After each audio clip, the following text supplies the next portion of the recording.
I would like to welcome Scott Guerin to IMHU, and I am absolutely thrilled to have you join us, Scott. And one of the reasons is because clearly you have been studying what is very important to me, which is spiritual awakening and how to assist people to move through this process that seems to be happening to many, many more people these days. So I know you've been teaching in universities for a good period of time, and looking at your book, Awkward Awakening, I see that clearly you organize your thoughts like a good teacher does to deliver it to students. And so I just want to welcome you, and I'm really looking forward to a conversation and you're speaking more about your own personal experience.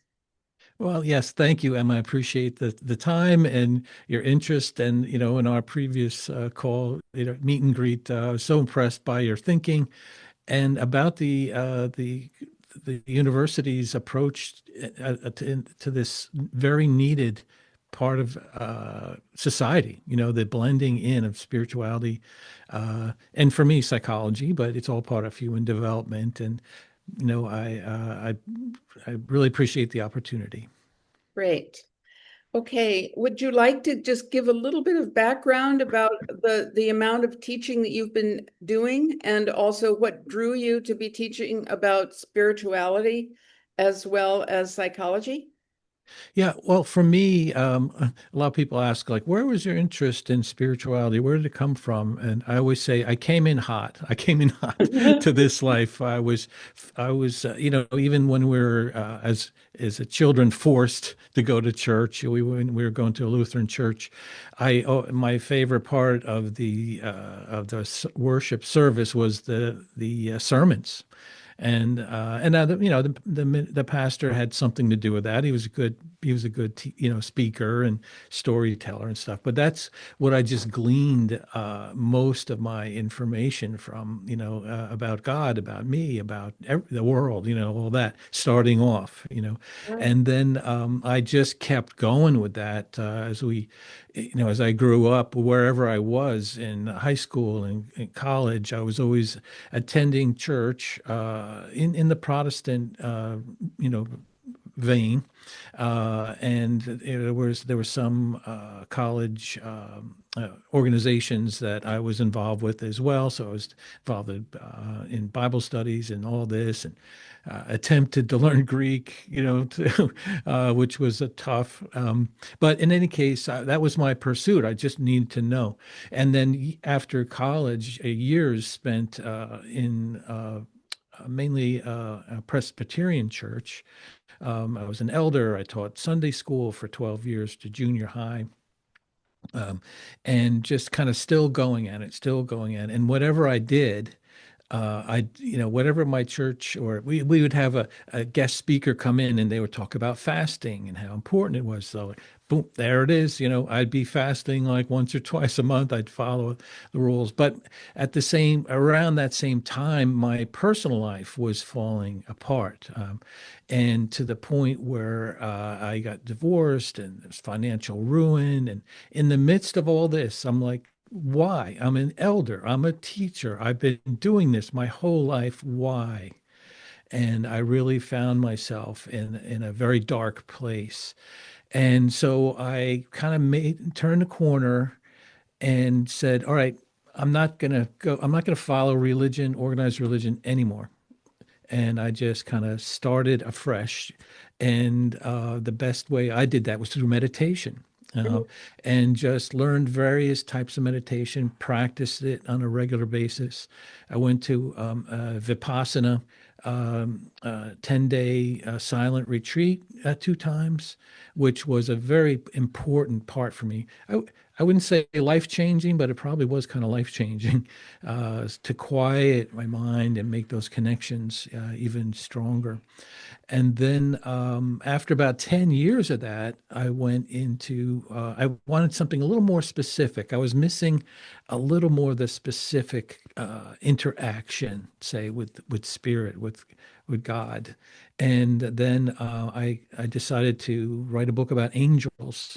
Mm. and just do just do an overview of angels, from religion to psychology to science, to how it fits into the quantum world. And then my co-author that I was kind of connected with, she's a psychic intuitive who works with angels on a regular basis in helping clients. She's a practitioner. And she did the second half of the book about connecting and identifying and all that. So in that process, I learned and gave myself permission to become and develop a robust relationship with what we call our spirit team, and that and have that interaction, have that feeling of being supported by something tangible, although invisible. And then from there, it kind of grew into, once I kind of made a shift into the unseen world and the reality of that, personal reality of that, is when I also expanded into the world of the extraterrestrials, and Mhm. kind of did a deep dive into that. Like, okay, what's going on with this? And that resulted in my latest book, Awkward Awakening, which not only tracks that, but also tracks um, how humanity is evolving. Now, my PhD is in human development, and I had a focus on spiritual development. And so, from a human development perspective, I see the signs, so many signs of how we're in the midst of a global shift of human consciousness, human awareness that have been predicted, for centuries, that are coming into place. And not just one thing here, one thing there. No, I so there's so many pointers as to what's going on. Plus, you turn on the news, and then you'll really realize there's something going on, in my perspective. And so that's kind of what where I came to where I am now. Thank you for mentioning that. And now you make it sound so smooth, Scott. Well, Hey, I was in religion and then I had kind of a difficult time and then I discovered some other things going on and I had the wonderful support of this woman I was writing with and then on to some other things and I mean there must have been some distresses in there, not just because of the divorce, but I mean just in the awakening process. Otherwise you wouldn't be calling your book Awkward Awakening. yes, yes, and thank you for bringing that up. And yeah, it does sound smooth, doesn't it? But no, lots of uh, dark times, and tough times. The first time, and I'll have two examples. One was when we were in the Lutheran church, and then my older brother decided, he goes, no, this is no good, this is dead, this is boring. And he got into the born again Christian movement at the Oh, time. This was in the say 70s, mm. and where that was kind of pretty popular.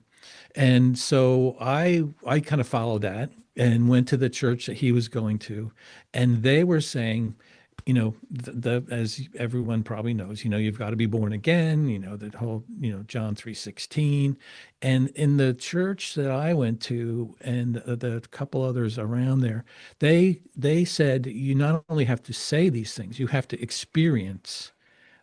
have an experience of something, of a mystical experience, in order to be real, to be a real Christian. Oh, really? And so I was, of course, I was obsessing about that thing. And they would come, we go to our meetings and like, Scott, have you had the experience yet? I'm like, no, I haven't. And like, but I'm trying. And then one night, I just was kind of at my wit's end, because I wanted to be part of the group, but I wasn't getting this. And then I was just I was just so upset. I was like crying, like, why can't I do this? And then kind of an overwhelming peace kind of fell over me. You Oh, know, it wasn't a person. I didn't get a vision, but I just got this peace that just said, it's okay. oh, So I took that to the bank. I'm like, I had my experience, yay! And then they're like, yay, Scott's in, and then of course, I went through my friends and told them that they had to believe this or they were going to go to hell, and oh, geez, it was horrible. Oh, I tested my friendships with many people at that time. yeah. So in any case, I was in that kind of group for about in that mode for about 8 years, and then I kind of moved on from that. Realizing, really digging into, the core teachings of Jesus and love and unity and all that. And so that's when I kind of came out of that, and went into Presbyterian church and stuff. So the other example, I don't talk about it too much. But when I mentioned that I was doing all the right things, my life was falling apart. I was suicidal. I had a plan that I was in the midst of executing, Oh, and it didn't happen. Now, whether it was intervention or not, I don't know. But I was heading short. Make it really short. I was going to go on my motorcycle, and I had it all planned out. Where I was going to go on the highway and slam into a concrete wall, 125 miles an hour. I'm No so, one would survive that. yeah. Yeah, yeah, thank you. But everything was dark. It was the only way out for me. And then my kids would get the insurance money, and they would be okay. And it was this cognitive solution, but also emotionally, I was like done. And so as I was going to out the door to go to my motorcycle, the door was stuck. And even though I unlocked it, it was stuck stuff. So I pulled it open and it exploded back into me, The door. the door. So was that intervention? I don't know. But in any case, it knocked me on the floor. I woke up the next morning, like a few hours later. It was very late at night. And that was it. I just took a handful of Advil and went to work and kind of wandered around just, like a machine, going to work and doing this and that. And then slowly I kind of reconnected, still wanting that connection, still wanting a spiritual connection, still wanting connection to God, spirit, whatever. And so slowly it kind of came to me. And I explain it. It's like when you're treading water in the ocean, like, kind of having fun treading water. And then you go out and you're over your head a little bit. And then you're like, oh, I'm over my head. And then, maybe one time your foot hits the bottom and you're like, oh, okay, I'm on the bottom again. Right. And that's how the feeling was to me. Like, I'm okay. It's going to be okay. Uh-huh. Uh-huh. And so that was obviously a very tumultuous time for me. And So and was that the time around which you were divorcing your wife? yes, it was, So it was quite that early was, on in your life. yes, you're right, right. It was, yeah. So it all compound. My whole life was going, falling apart. And the kids and the wife, and everybody was angry at each other and financial and blah, it was just Oh, horrible. So, so and then God, for me, like God is MIA. Where's God in all this? The elder, the teacher, you know, you know, nowhere around. So yeah, it was a very, very dark time in my life, and I'm not proud of it, but that was probably the most impactful time in my life because I figured if I can get through that, then I can get through anything. And right. so, yeah, so those are the times and the struggles. Those two times, kind of came to mind when you said that. And then from, then on, it's been more inquiry, seriously trying to expand and explore and break out of the box of that my mind has created, from all of my programming and all the things that I used to do and this and that in church and expect with God and spirit and investigate angels and psychic abilities and these types of things to explore that. And it's been wonderful. The last 3 years have been absolutely wonderful in that way. So, Scott, as someone who is also very interested in the academic world, looking at this, and the more conventional world, looking at this, um, I, I'm just wondering if part of the awkwardness that you had in awakening was, how am I going to maintain my job teaching at university and be exploring ETs and angels? Because there aren't a whole lot of universities that say, "Oh yeah, just go for it." We're willing to go into that, have you go into that territory. There are some people who'd say, no, it's okay if you talk about human development, but we're not going into that other stuff. That's new age BS. Well, that's such a great point you bring up because my I went to the Fielding Graduate University for my doctoral work, and my mentor, they assign a mentor the first year you're there, you have a mentor that's going to help you through the program, and then he's also your dissertation um, uh, mentor as well. And Miguel Guiarte, Dr. Miguel Guiarte, and I were just, I don't know how, but just pieced together. He didn't know I mean, they may have known I was interested in religion, maybe in spirituality, but that was about it.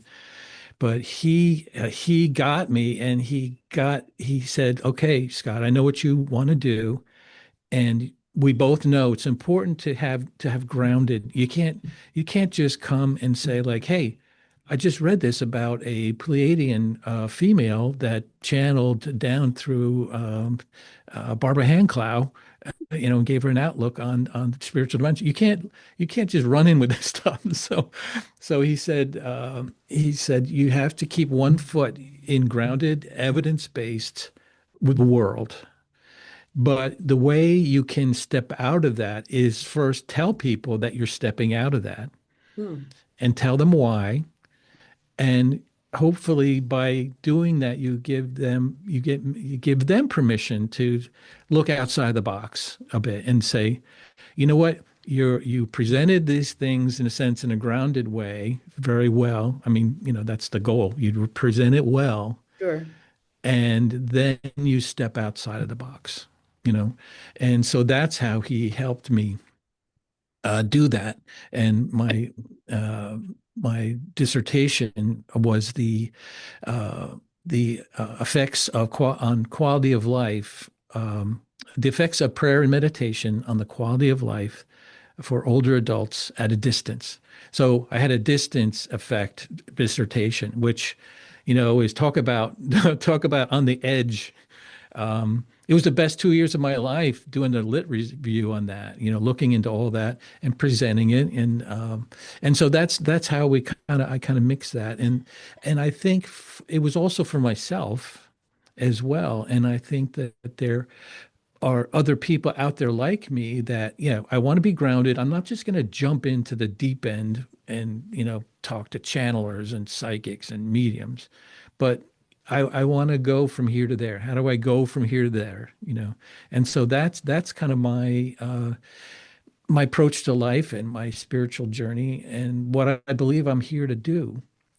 Be one of the many voices to help in this transition out of conventional thinking, conventional science, and make that a step. And the first chapter in my book, I talk about a paradigm change, and it's all about Copernicus. Hmm. As a philosopher, scientist himself, he knew that something wasn't right. No, I don't think the sun revolves around the earth. I just don't think it. And these things that are wanderers, these planetes, like they don't make any sense. And he also knew that if he published his book too early, he would have severe consequences with the keys of the scientific community at that time, the Catholic Church. And so he waited until his deathbed, published a book, and then it wasn't until 30 years later that Giordano Bruno picked up the book, and obviously he was assassinated. Then Galileo picked up the book, I think 15 years after, in house arrest. And, so that's what I think that's what I think we have to at least look at to say there are fundamental things in our world that have changed. And there are similar things that happen with them, resistance, you know, people getting threatened, you know, because they're bringing these new truths into the world. And so I think that's kind of where we are now, and that's where kind of where thinking outside the box is important, but we have to know that you have to do it in a certain way. Yeah. Well, thank you for that story about Copernicus, Galileo. And so there aren't a whole lot of people left on the face of the earth right now that would say the earth is, that it's the opposite of what Copernicus Yeah. led us into. So, Yeah. Well, there is a flat Earth society. There's still, well, I have heard that, I know but they're I real. think there are only a few people, right? Yes. And Yes. They're not. what I wanted to say was I just appreciate you bringing in more of your personal story as an illustration of it's more than awkwardness, right? Like some people Yes. in their process of waking up can really reach a place of despair. They can reach a Oh, place of being so suicidal. They can yeah. get really close to it. and Yeah. and life can be extremely disruptive and difficult around work, around family, around all kinds of Yeah. things. Friends and family, friends and family, you may have to make some decisions, depending on how, what depending on what's going on. But if you're, constantly arguing or, if it's a negative thing, you may have to make a decision to say, I have to distance myself from this Yeah. relationship for a while. Yeah. So it sounds to me, in the brief way that you went into the transitions in your life, that you did find support and you found a different kind of support outside of your first family and for your first wife. So that, for instance, the woman who channels angels, she came into your life and you were writing together, and she must have been very supportive of your awakening experiences, in fact even inspiring you, right, to connect with angels or connect with multidimensional beings. So what kind of support would you say is most helpful for people when they're in the darkest side of it, which may not involve suicidality like you had, but Hopefully not. yeah, but it can be more than awkward. It can be extremely distressing. So what do you think is the most helpful for people so it's less awkward? Well, the most rewarding thing, there's two things. The most rewarding is to have a spiritual connection, have an experience. It could be a mystical thing. For me, it hasn't been seeing a vision or an orb or a ray of light or something like that. Although in Egypt, I did have a vision like that where I had a very strong connection with spirit team and really Jesus also. But that was later on. But in my early stages, just having that knowing, be still and know that I'm God. You have a oneness of that that that goes beyond understanding. So that internal validation was very good and positive. But the other, and I would say almost as important to that is talking to people who get it, who've been there, And so Nicole, now she knew from as early as she could remember, she communicated with angels. So there was no learning curve for her. And but she would say like she was like, Scott, I can't believe how far you've come, and we talk about things. And so we would talk about that, and I would feel like, okay, I'm not crazy. There are other people out there. Right. And then I work on her podcast called A Psychic Story, where every week we get in a spiritual practitioner, Mhm. a medium, a a numerologist, energy worker, whatever. And you hear these stories. And then the part of that podcast that I produce and narrate is listener stories.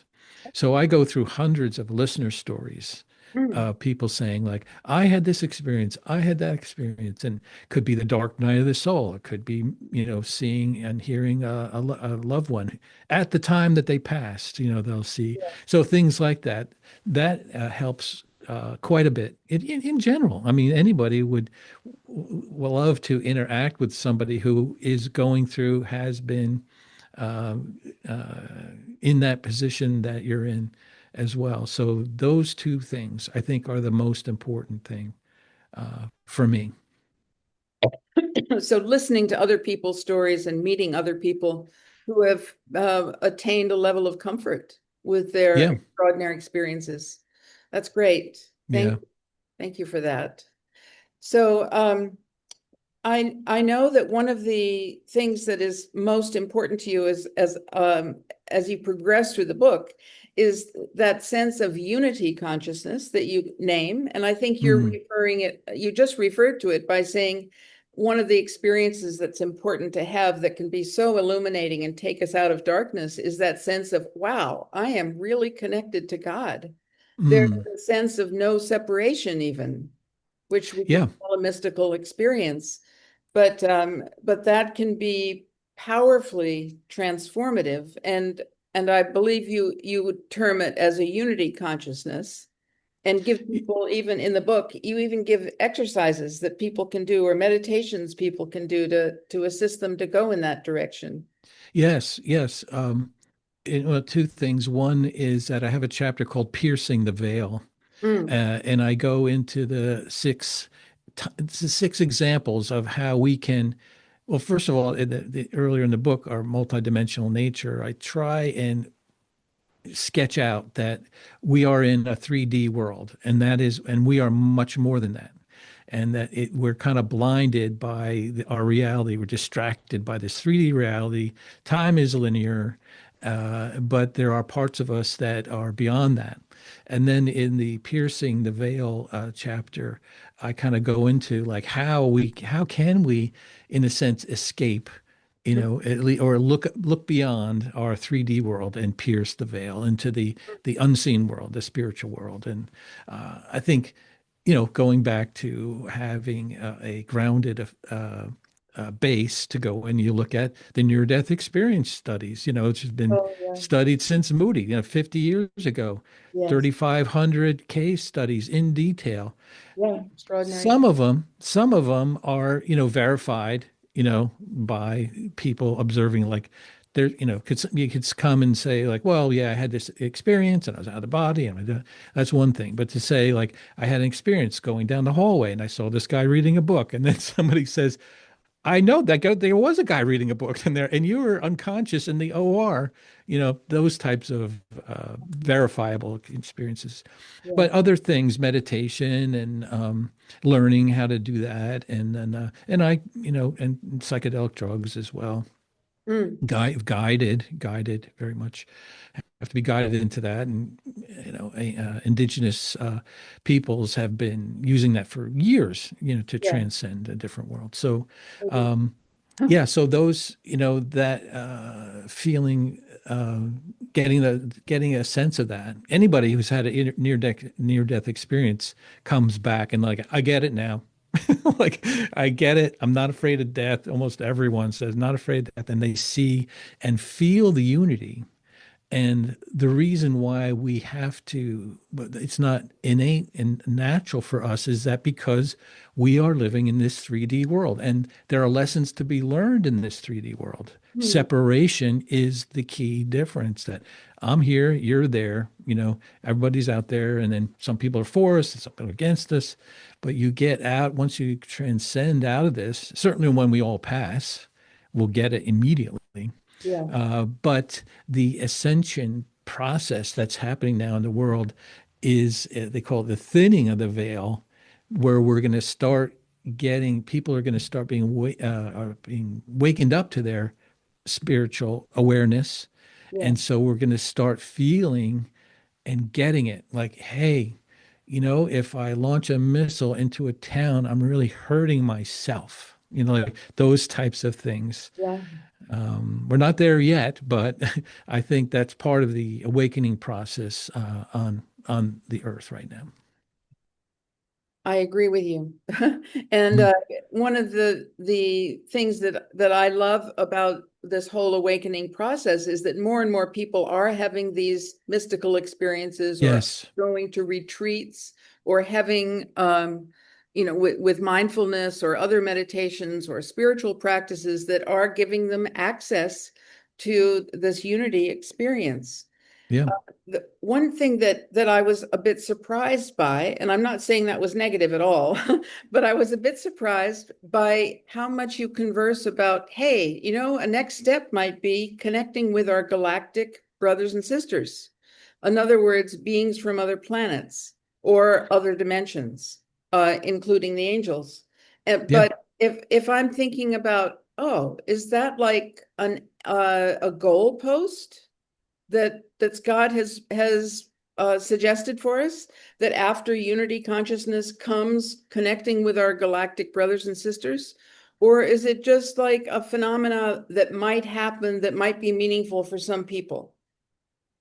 Well, so again, I kind of fall back onto my, my research days, and that's when I really started digging in, and I was amazed. And this happened over a period of maybe a little over a year. Sources, and I bring up in the book, modern day spiritual sources. Let's talk about that. Let's talk about channeling. You know, so the New Testament was almost half of the New Testament was written by one person, Apostle Paul. How did he get his information? Well, it was inspired by God, right? And in the Greek, God breathed. Okay, I get that. So moving on, there are other people that, say that they're getting, information from outside of themselves about this world, the planet, them, etc. And so I stuck, and I say this in the book, I stick with only the channelers and the modern day spiritual sources that have been doing this for decades, not the TikTok thing. No, not like this, somebody said this on TikTok. No, but, you know, Lee Carroll, Debbie Solaris, Lisa Royal Holt, Dolores Cannon, was a little bit different. She did this through hypnosis, but very carefully. And these people, and I have a list of 15 other people that have been doing this and writing books and books and books for decades, 30 years, 40 years. And I'm like, how can you just not look at what they have to say? And when you do, you start seeing a consensus of themes. And one of the themes, to answer your question, is that there have been extraterrestrials in our past on planet Earth. That there is a whole world out there of information about different civilizations that are half a billion years old, a billion years old, that started this whole thing. And then Earth is in its infancy Mm, as far as development, and humans on the planet Earth are we're in kindergarten, we're in preschool, yeah. and so that this is one theme presented by many of these sources, and that and I have a chapter on if they exist, then why haven't we been contacted? Those reasons and why, and we're not ready yet. Is it the zoo theory? Do we have anything to offer?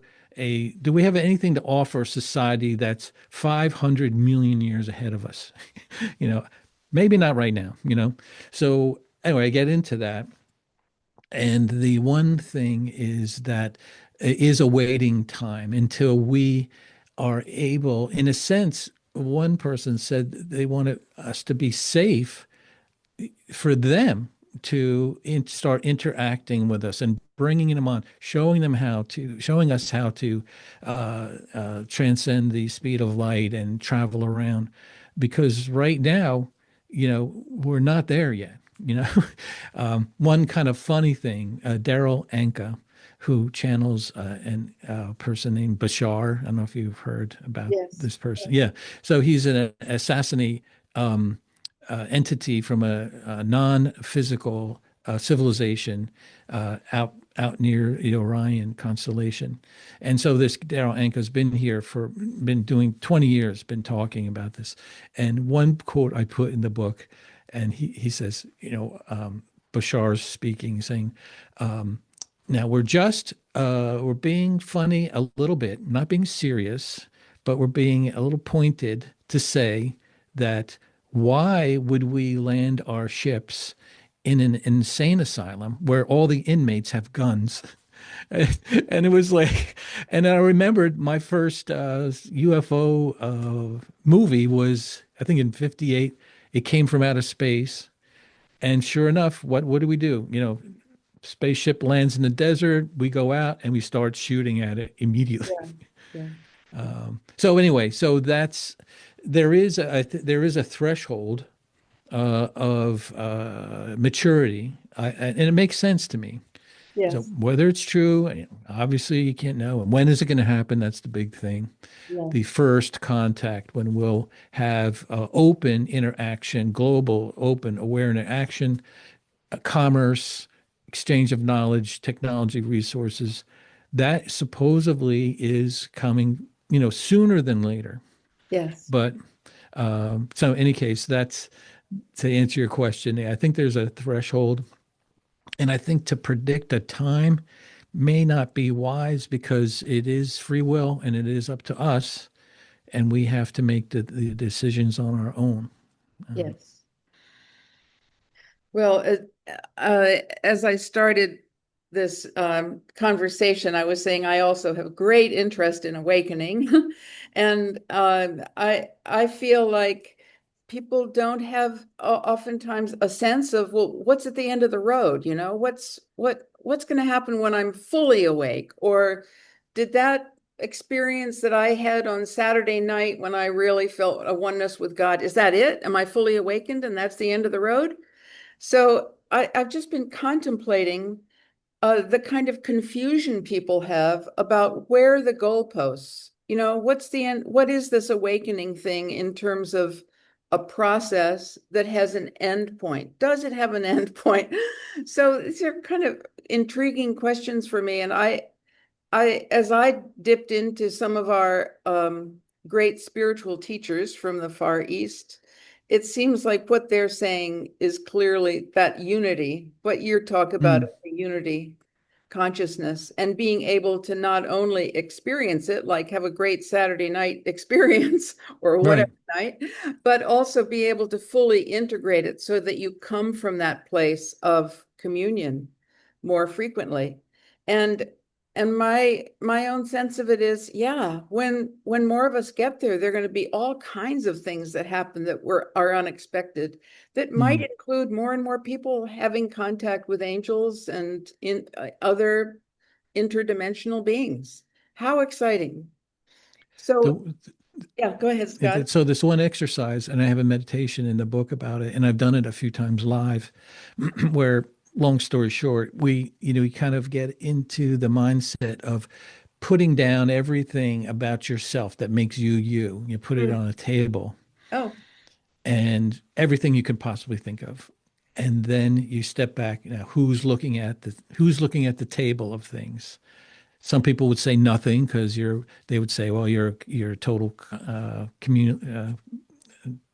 end result of all the things that make you you. mm, Other people would say, no, it's your eternal soul, your spirit. mm, And then I say, then turn around and look behind you. That is that is the all that is. That is the source. That is God that mm, you are right there with. And spend time in that mm. moment. Yeah. And then after that, you turn your gaze back to the things on your table. At that moment, you're projecting your eternal soul into a temporary 3D world Oh, as Emma Bragdon, as Scott Guerin. And to me, awakening is remembering who we are to that extent and knowing that we will get there again. Certainly, after we leave this life, we'll certainly get it instantly, but we can experience that now. And then once we understand that and feel that in our soul, then we look at other people and say, you're just as part of God as I am. You're just as part of spirit as I am. Yeah. And again, why should I harm you? You know, why should I hurt you? Why shouldn't I uplift you? So Yeah. that was So that meditation is in the book, huh? yes, yes, yeah. Wonderful. And the audiobook, by the way, has it. It's a more of a guided meditation with music in the Oh, background. Yeah. nice. So I will be giving people the links so that they can take a look at your book or purchase the book or the audio book. And Scott, I just want to thank you so much for being willing to Oh, speak with us and to tell more of your personal story. yeah. Very meaningful. Mhm. And it's just a joy to be able to get to know you a little bit better too. Yes, and the same thing. I mean, and that's what we're talking about is connecting with people of like minds and spirit and intentions and coming away better than both of us were before. Well, that's a lovely way to put it. Thank you so much. All right. Thank you. Okay, until the next time. All right. Bye.